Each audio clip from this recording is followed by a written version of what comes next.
मुंबई के बाहरी इलाके में बनी रॉयल विला बारिश की रात में भीग रही थी। घर के अंदर सन्नाटा था। आर्यन अपने स्टडी रूम में लैपटॉप पर काम कर रहा था, लेकिन उसका ध्यान काम में नहीं था। 2 साल हो गए थे रिया को गए हुए, लेकिन अकेलापन आज भी उसे काटता था। तभी दरवाजे पर हल्की दस्तक हुई। मीरा अंदर आई। उसके हाथ में कॉफी का मग था। उसने एक हल्का आसमानी रंग का नाइट सूट पहना था, जो रेशमी कपड़े का था और उसके बदन पर एकदम फिट था। जीजा जी, कॉफी। मीरा ने मेज पर कप रखते हुए कहा।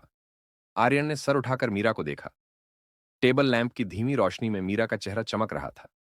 उसकी खुली जुल्फें उसके कंधों पर बिखरी हुई थीं। तुम अभी तक सोई नहीं? आर्यन की आवाज में एक अजीब सी भारीपन था। नींद नहीं आ रही थी, मीरा ने नजरें झुकाते हुए कहा। जब मीरा मुड़ने लगी, तो उसका पैर कालीन में उलझ गया। वह गिरने ही वाली थी कि आर्यन ने फुर्ती से उसे थाम लिया। मीरा आर्यन की बाहों में थी। आर्यन का एक हाथ मीरा की कमर पर था और दूसरा उसके कंधे पर। दोनों के शरीर एक दूसरे से चिपक गए थे। आर्यन मीरा के बदन की गर्मी और उसके बालों की खुशबू को महसूस कर सकता था। कुछ पल के लिए वक्त थम गया। मीरा की तेज धड़कनें आर्यन अपने सीने पर महसूस कर रहा था। आर्यन की पकड़ मीरा की कमर पर थोड़ी सख्त हो गई। उसने मीरा को अपनी ओर थोड़ा और भींच लिया। संभल कर, मीरा, आर्यन ने फुसफुसाते हुए कहा, लेकिन उसने मीरा को छोड़ा नहीं। उसकी नजरें मीरा के गुलाबी होंठों पर थीं। मीरा ने धीरे से खुद को छुड़ाया और तेजी से कमरे से बाहर निकल गई। लेकिन उस रात दोनों समझ गए थे कि उनके बीच कुछ बदल रहा है। एक हफ्ते बाद घर में एक पारिवारिक पार्टी थी। मीरा तैयार हो रही थी। उसने एक डीप रेड कलर की शिफॉन साड़ी पहनी थी। साड़ी का फैब्रिक इतना हल्का था कि वह मीरा की पतली कमर और सुराहीदार बदन को और भी आकर्षक बना रहा था। मीरा आईने के सामने खड़ी होकर अपने बाल संवार रही थी, लेकिन उसके ब्लाउज की पीछे की डोरी खुल गई थी। उसने बांधने की बहुत कोशिश की, लेकिन हाथ ठीक से पहुंच नहीं पा रहा था। तभी आर्यन उसे बुलाने के लिए कमरे की तरफ आया। दरवाजा अध खुला था। आर्यन की नजर आईने में मीरा की नंगी पीठ पर पड़ी। वह ठिठक गया। मीरा की पीठ का वो हिस्सा किसी संगमरमर की तरह चमक रहा था। आर्यन के कदम खुद ब खुद अंदर की ओर बढ़ गए।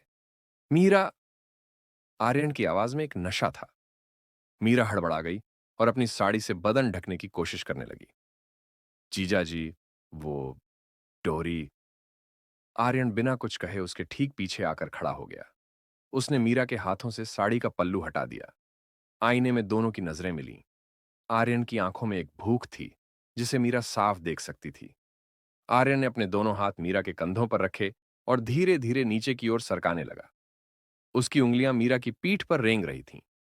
मीरा के बदन में कंपन दौड़ गई।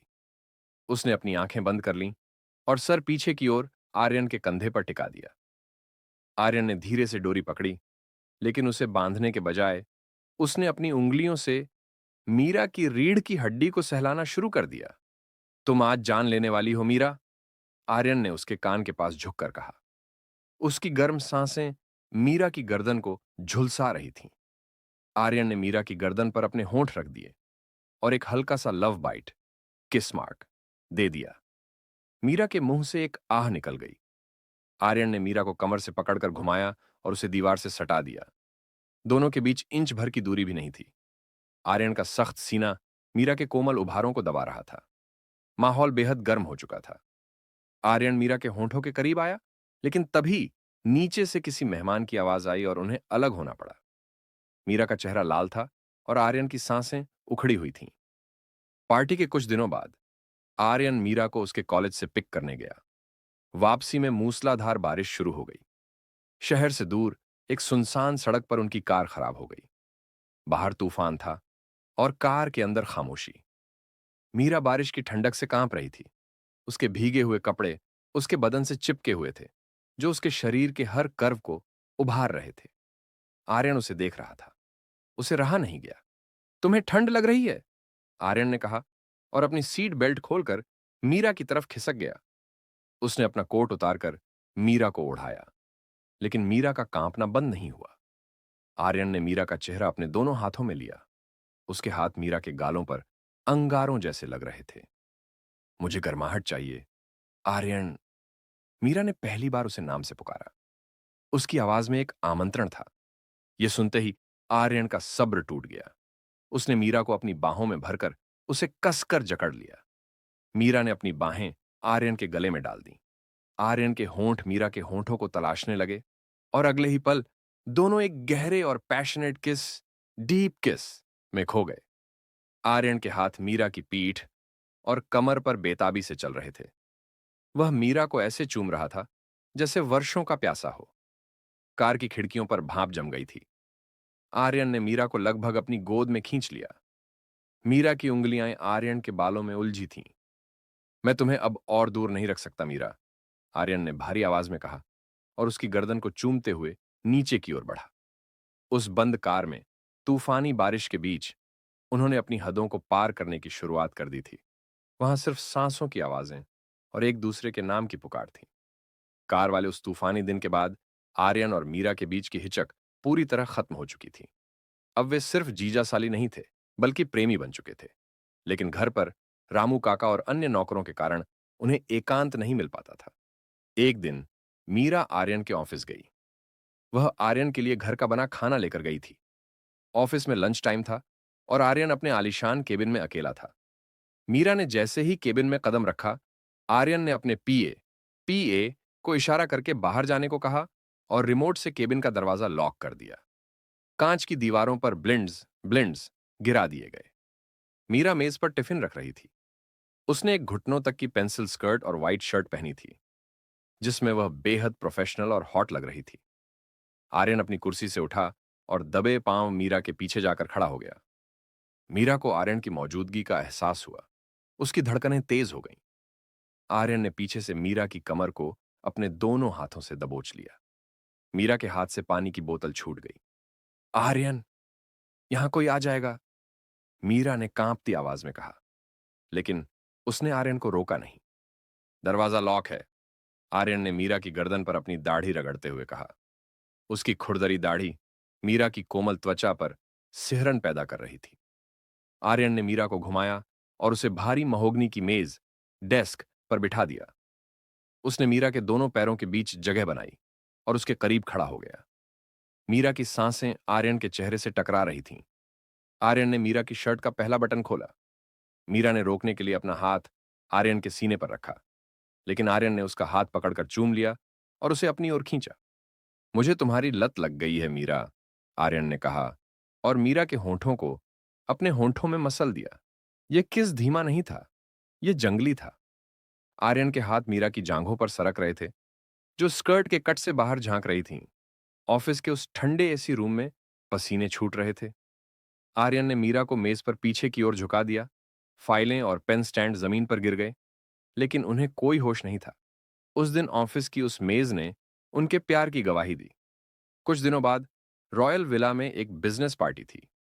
आर्यन का एक बिजनेस राइवल विक्रम भी वहां आया था। विक्रम की नजरें शुरू से ही मीरा पर थीं। मीरा ने एक बैकलेस गोल्डन गाउन पहना था, जो उसकी काया को निखार रहा था। विक्रम बार बार मीरा के करीब जाने की कोशिश कर रहा था, उसे ड्रिंक्स ऑफर कर रहा था और उसके कंधे पर हाथ रखने की कोशिश कर रहा था। आर्यन दूर खड़ा यह सब देख रहा था और उसकी मुट्ठियां भिंज गई थीं। उसकी आंखों में जलन, जेलसी की आग थी।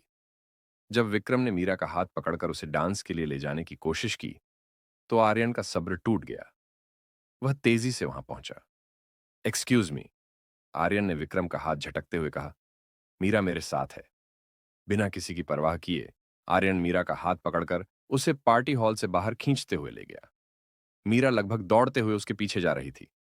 आर्यन उसे सीधा स्विमिंग पूल एरिया में ले गया, जहां अंधेरा था और कोई नहीं था। आर्यन, मेरा हाथ दर्द हो रहा है, मीरा चिल्लाई। आर्यन ने उसे छोड़ा नहीं, बल्कि उसे पूल की दीवार से सटा दिया। उसकी आंखों में गुस्सा और अधिकार था। तुम उसे अपने करीब क्यों आने दे रही थी? आर्यन गुर्राया। मैं मैं तो बस शिष्टाचार निभा रही थी, मीरा घबरा गई। आर्यन ने मीरा की कमर को इतनी जोर से पकड़ा कि मीरा की सिसकी निकल गई। तुम पर सिर्फ मेरा हक है मीरा, सिर्फ मेरा, आर्यन ने कहा और पागलों की तरह मीरा को चूमना शुरू कर दिया। उसका गुस्सा अब जुनून में बदल रहा था। उस खींचातानी में दोनों का संतुलन बिगड़ा और वे दोनों छपाक से स्विमिंग पूल में गिर गए। पानी ठंडा था, लेकिन उनके जिस्म आग उगल रहे थे। आर्यन और मीरा दोनों पूरी तरह भीग चुके थे। मीरा का गोल्डन गाउन पानी में भीगकर उसके शरीर से दूसरी त्वचा की तरह चिपक गया था, जिससे उसका अंग अंग झलक रहा था। आर्यन ने पानी के अंदर ही मीरा को अपनी बाहों में दबा लिया। मीरा ने अपने पैर आर्यन की कमर के चारों ओर लपेट दिए। पूल के पानी में चांद की रोशनी के नीचे आर्यन ने मीरा के गीले होंठों, गर्दन और भीगे हुए सीने को अपने प्यार से ढक दिया। उसने मीरा के गीले बालों को पीछे खींचा और उसकी गर्दन पर एक गहरा निशान बना दिया। यह निशान सबको बताएगा कि तुम किसकी हो, आर्यन ने हांफते हुए कहा। रिश्ता गहरा होता गया, लेकिन परिवार से डर भी था। आर्यन का कमरा पहली मंजिल पर था और मीरा का ग्राउंड फ्लोर पर। लेकिन अक्सर आधी रात को जब पूरा घर सो जाता, मीरा दबे पांव सीढ़ियां चढ़कर आर्यन के कमरे में जाती। एक ऐसी ही रात मीरा आर्यन के कमरे में गई। आर्यन सो रहा था या शायद नाटक कर रहा था। मीरा ने सोचा वह वापस चली जाए, लेकिन तभी आर्यन ने उसका हाथ पकड़कर उसे बिस्तर पर खींच लिया। मीरा सीधे आर्यन के सीने पर आ गिरी। चोर की तरह क्यों आ रही हो? आर्यन ने मुस्कुराते हुए पूछा।